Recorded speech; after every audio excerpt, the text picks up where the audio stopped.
Hello, everybody. It's me, Liz Marie, and today I'm finally going to talk about the books I read in July. I am like 2 months late because it's already the end of September, and I plan on doing right after this one. I'm going to hopefully film on the same day later today my August reads, and then next month, because it's basically already October. I'm a Libra baby, it's my birthday month. I'm going to do my September reads, which hasn't been as much. I've had a slow month. But anyways, let's get into these books. I'm going to pull up my Goodreads app. The first book that I read for July is Fourth Wing. You know, the hype really got me with this one. Even before the hype, I went to Barnes& and Nobles and I saw the book and I liked the gold foil cover and I was just like really attracted to it and I almost bought it. I didn't buy it though. I borrowed it from the library eventually, but yeah, that's how I read it with the library. Fourth Wing by Rebecca Yarros. It has a 4.65 on Goodreads, guys. That is a high rating. I gave it 4 stars. I, for one, really enjoyed it. It's not a perfect story. It's not like the best, amazing, beautiful writing, but I had a lot of fun reading it, and I'm going to chalk it up to the dragons. I love dragons ever since I was a child. One of my favorite movies is Dragonheart, which I really want to rewatch. And then I love Neverending Story, which I also count him as a dragon. So I just love dragons. But yeah, I gave it 4 stars. Maybe it would have been like a 3.5. But most of my enjoyment was the interactions with the dragons. Like that was my favorite part. I am debating reading the second book. I'll give the second book a chance, but I was hoping it was going to be just a duology, but I googled it and I think it's going to be a 5-book series and I'm like, I don't know if I'm going to be able to read this. I'll see how the second book goes. But anyways, what's the synopsis? It's a brutal elite world of war college for dragon riders with 20-year-old Violet Sorrengail was supposed to enter the scribe quadrant, living a quiet life among books and history. Now the commanding general, also known as her tough-ass Talon's mother, has ordered Violet to join the hundreds of candidates striving to become the elite of Navarre, dragon riders. But when you're smaller than everyone else and your body is brittle, death is only a heartbeat away. Because dragons don't bond to fragile humans. They incinerate them. With fewer dragons willing to bond than cadets, most would kill Violet to better their own chances of success. The rest would kill her just for being her mother's daughter, like Xaden Rorson, I don't know if I'm saying that correctly, the most powerful and ruthless wing leader in the Riders' Quadrant. She'll need every edge her wits can give her just to see the next sunrise. Yet with every day that passes, the war outside grows more deadly, the kingdom's protective wards are failing, and the death toll continues to rise. Even worse, Violet begins to suspect leadership is hiding a terrible secret. Friends, enemies, lovers, everyone at Basgath War College has an agenda, because once you enter, there are only 2 ways out: graduate or die. That's the tagline, which is kind of funny when you see it, like graduate or die. Which also, if they need people for a war, why are they so ready to let them die? That was one of my questions. Another one. Violet is described as a very small girl who has like weakened like skeletal or like muscles or something. Like she has a disability supposedly. It's not like said outright that she has a disability. I don't think they just said like she has brittle bones. That's what it was in the summary. Also, like, realistically, I don't care how smart someone is. If your body is not made for certain things, I do not think she would have survived to the end of this book. With all the tests they have them do, I don't know. I'm moving on from this book. Probably a lot of plot holes if you really think about it also, but I still just really enjoyed it. It was The Dragons. The next book I read was The Girl Who Fell Beneath the Sea by Axio as a 4.14 on Goodreads. I forgot to rate this. I'm going to give it 3 stars. It was a cute young adult book. Like, it was so easy to read. It's very, very easy writing style. You could just read right through it. Didn't take much effort. It wasn't boring. I really enjoyed the story. It was just cute. I enjoyed it. It was a very cute story. I loved it. Deadly storms had ravaged Mina's homeland for generations. Floods sweep away entire villages while bloody wars are waged over their few remaining resources. Her people believe the sea god, once their protector, now curses them with death and despair. In an attempt to appease them, each year a beautiful maiden is thrown into the sea to serve as the sea god's bride in the hopes that one day the true bride will be chosen and end the suffering. Okay, I'm not going to read the rest of the synopsis, but she basically, at the beginning, I don't think this is a spoiler, because it's just like the beginning of the book. It's not like going to give away the whole story. At the beginning, her brother's, I think fiance, or like wants her to be his fiance, but his love is the one that was chosen to be thrown into the ocean to the sea god. And I think she sneaks up onto the boat. And in order, I think her train of thought was like she doesn't deserve to like be thrown in there when she has her brother and stuff, and they deserve to be together, kind of thing. And I think there's some other motivation, but she throws herself in instead.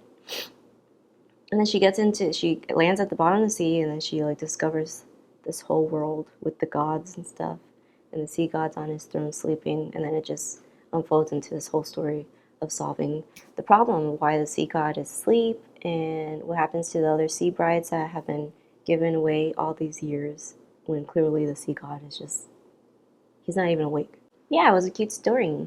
There's like guardians of the sea god, and then like she meets him, and then there's all this like cute adventure stuff, and she needs to go find the other part of her soul because I think it got pulled out or something. I'm explaining this terribly. Cute story. I love reading books with like different cultural folklore and stories added into it, so I enjoyed that one. It's definitely one of those young adult books that read very young, I would say, like the younger end of young adult. The next book I read was Violetta by Isabel Allende, or Allende. I don't know if you would pronounce it too else like that, because usually it's Violetta. It has a 4.03 on Goodreads. I gave it 4 stars. This tells the epic story of Violetta de Valle, a woman whose life spans 100 years and bears witness to the greatest upheavals of the 20th century. Violetta comes into the world on a stormy day in 1920, the first girl in a family of 5 boisterous sons. From the start of her life will be marked by extraordinary events, for the ripples of the Great War are still being felt even as the Spanish flu arrives on the shores of her South American homeland, almost at the moment of her birth. Through her father's prescience, I'm an English major, I don't know how to say this word. The family will come through that crisis unscathed, only to face a new one as the Great Depression transforms the genteel city life she has known. Her family loses all and is forced to retreat to a wild and beautiful but remote part of the country. There she will come of age, and her first suitor will come calling. She tells her story in the form of a letter to someone who loves above all others, recounting devastating heartbreak and passionate affairs, times of both poverty and wealth, terrible loss and immense joy. Her life will be shaped by some of the most important events of history: the fight for women's rights, the rise and fall of tyrants, and ultimately, not one but 2 pandemics. Told through the eyes of women whose unforgettable passion, determination, and sense of humor will carry her through a lifetime of upheaval, Isabel Yen once more brings us an epic that is both fiercely inspiring and deeply emotional. I think this is like more of a historical fiction novel, but I loved it. It got 4 stars from me. All the events, the historical events that take place, I really enjoyed reading about. I really enjoyed her character. She's very headstrong. And there's just a lot of events that take place. I don't want to give spoilers in case you guys are interested in reading it from that synopsis. But she's a very headstrong woman, and there's a lot of events that take place, like traumatic. They can be traumatic events because it's a lot of devastating things happening. Maybe not like immediately one after, but like throughout the years of her life. There's just like a lot of things happening. I forgot which country it was. I think it's Argentina. Was it Argentina? They didn't mention in the synopsis which country it was. But I forgot how much I enjoy historical like fiction when it's written like this, where it adds real life events into the storyline of this fictional character. And I really enjoyed that one. I want to read more from Isabel, and I want to buy that book. And also the cover is beautiful. I love that cover. Flowers always get me. Then I read, went a completely different direction from historical, I think this is horror, Head Like a Hole by Andrew Van Wey. It has a rating of 3.89 on Goodreads. I believe I gave it 3 stars because I didn't put it down, but I think it was 3 stars for me. Here's the synopsis. When you bury your past, make sure that it's dead. It's the mid-90s grunge and flannel are fading as the Spice Girls and Hot Topic conquer the malls. Cherry gloss glistens on the lips of the youth. Modems hiss as America comes online, and in a fog-drenched cove at the edge of New England, something terrible awakens when a fisherman reels a gruesome catch. The remains of a young woman. Oh yeah, this is coming back to me. Was it 3 stars? I mean, I did enjoy it. I did. 3 stars. 3.5 maybe? I don't know.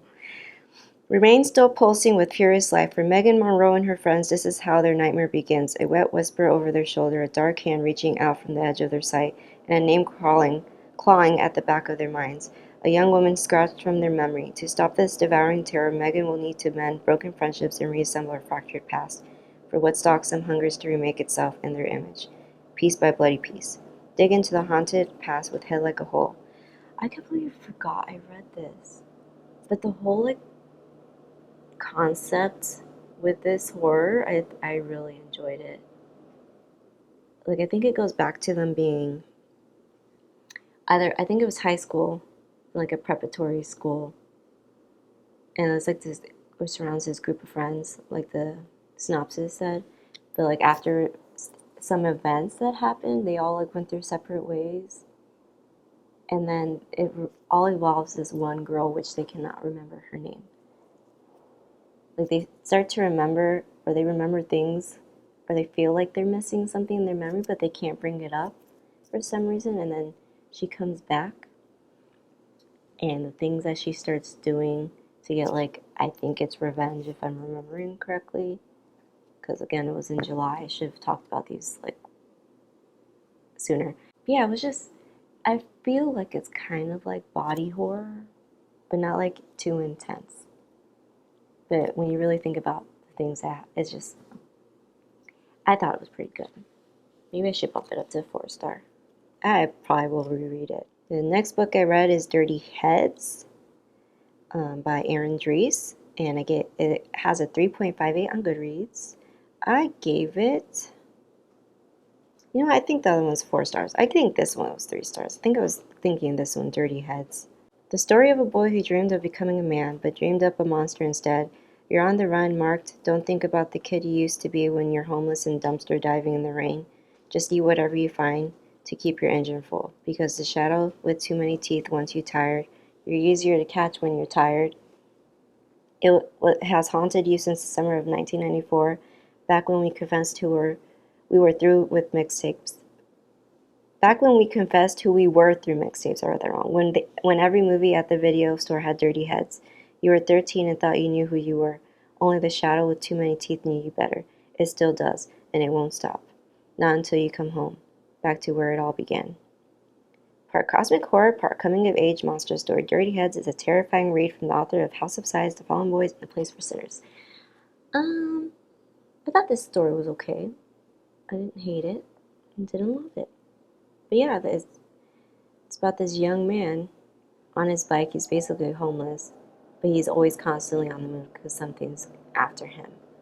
I can't for the life of me remember how it ends. To bring up more details without maybe spoiling the book. But he's basically being stalked and running away from this, whatever is following him. An entity, a monster.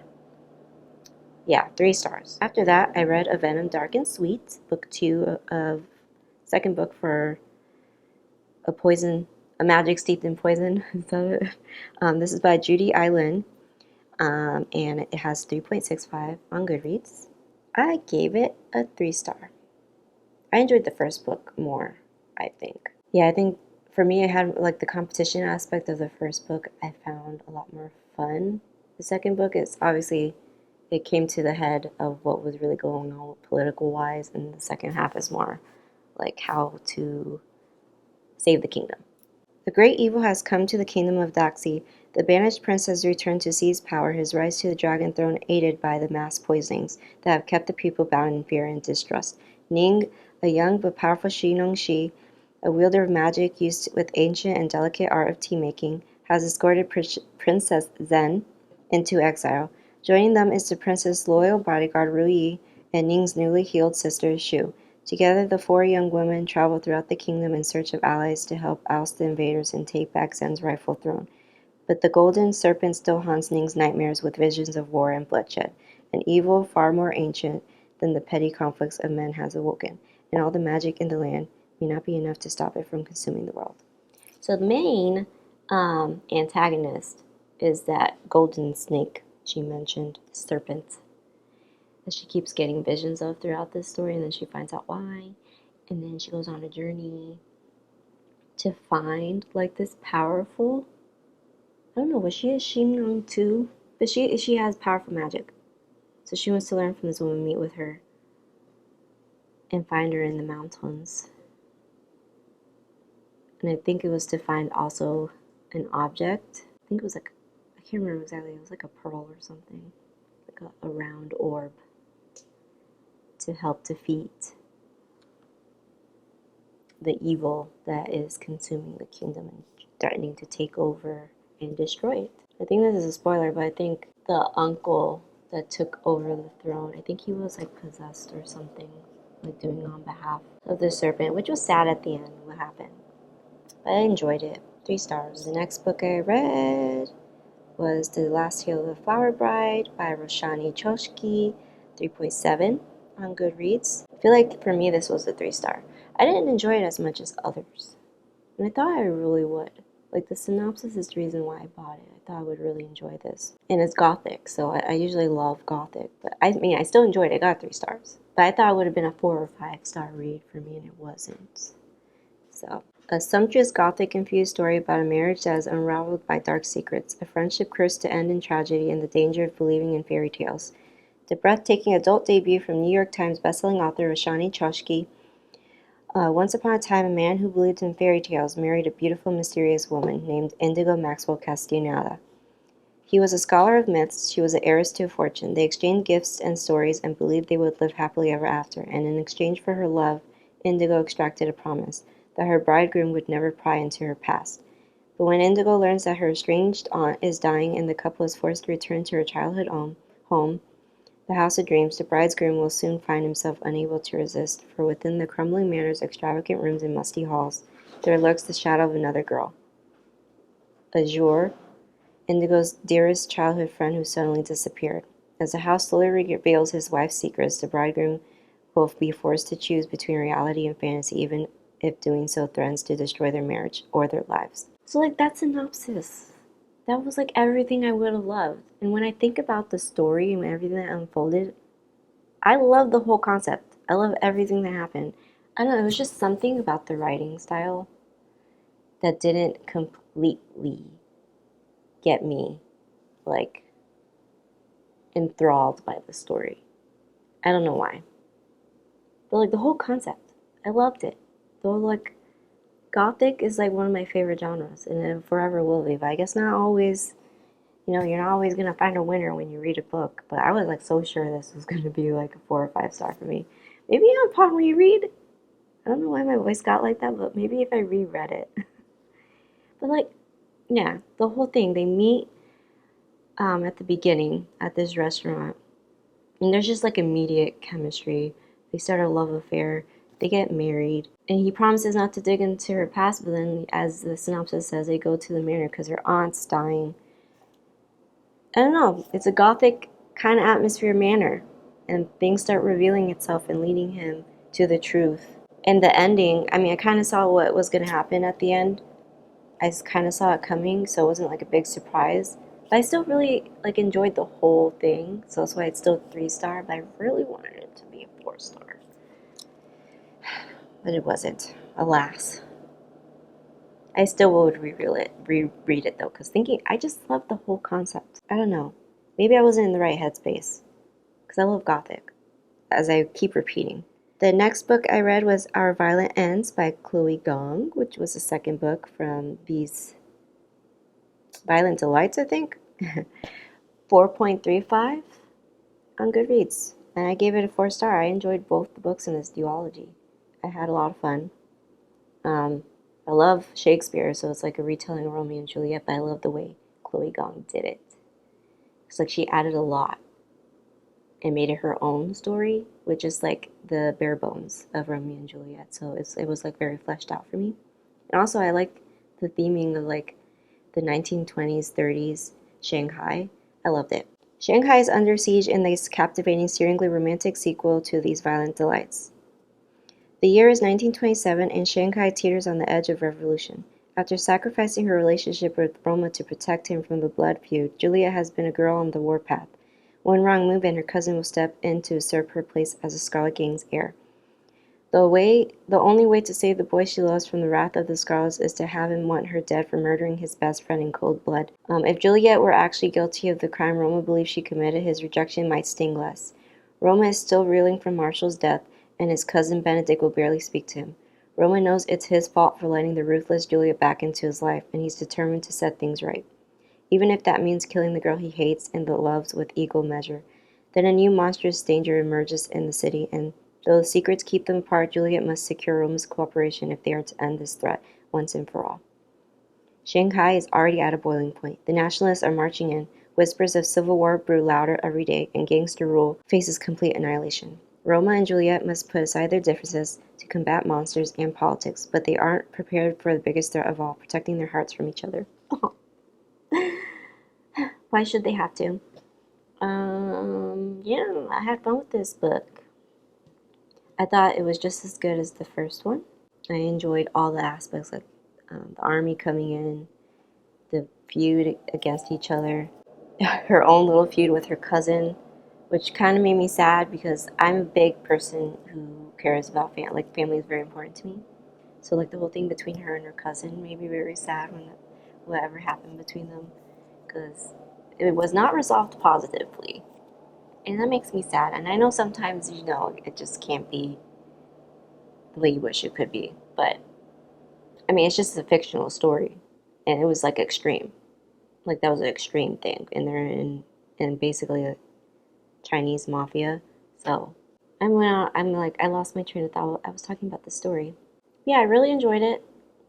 The monsters from the first book are basically still threatening the city, along with the nationalists coming in to take over and trying to get rid of the rival gangs. And then also the aspect of, what are they called?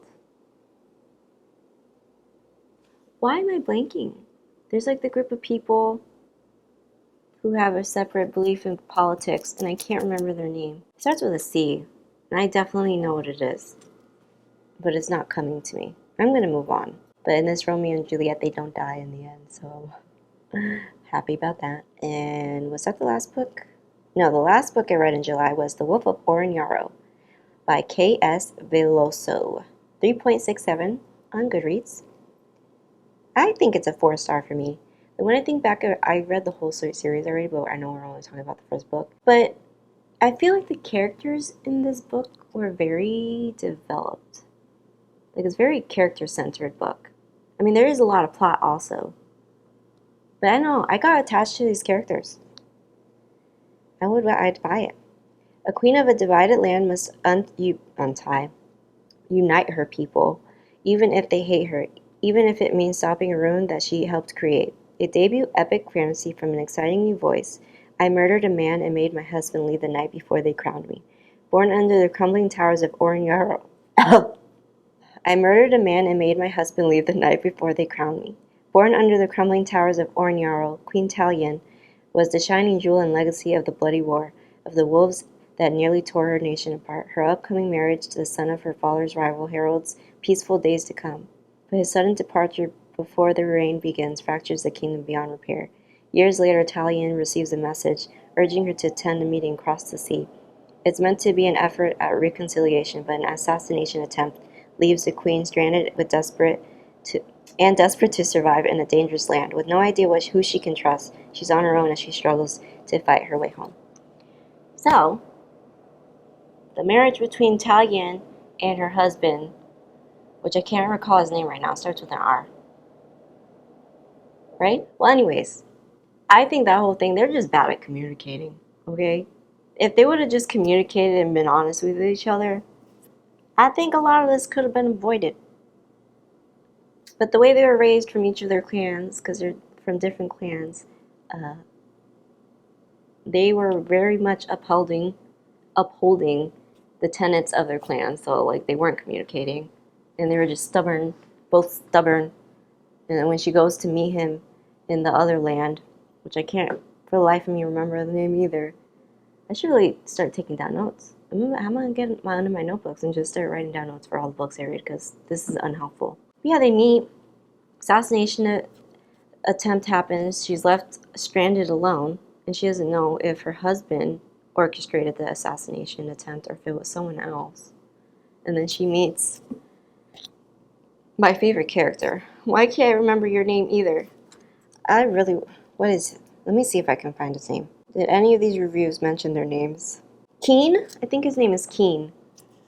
I don't know if I'm pronouncing it right, but I always said a Keen in my head. I love him. I freaking love his character. Okay. He's great. He shows up. He's a con man. He shows up and gets her to join a con with him. But that starts their relationship. And then for the rest of the series, he's just there helping her try to get back to her son in the kingdom that has apparently abandoned her, because no one came to help her when she went missing. So that's very suspicious, of her kingdom. Like no one's worried. Like, hey, we haven't heard a word from our queen. Maybe we should check up on her. But yeah, it's a lot of like devious plots, betrayals, survival of the fittest. And it was very action-packed adventure fantasy, and I loved it. I wish there was more dragons in it, because I think it was mentioned, like, they used to be dragon riders, like the royals. And I'm just like, why couldn't there be more dragons involved in this? I love dragons. If there was dragons in this, it would have been 5 stars across the board just because of the dragons. Yeah, that was the last book I read for the month of July. Hope you guys enjoyed this video. I hope I get this up before the end of September, as well as my August one, because I'm horrible. But yeah, I hope to see you guys in the next one. Bye-bye.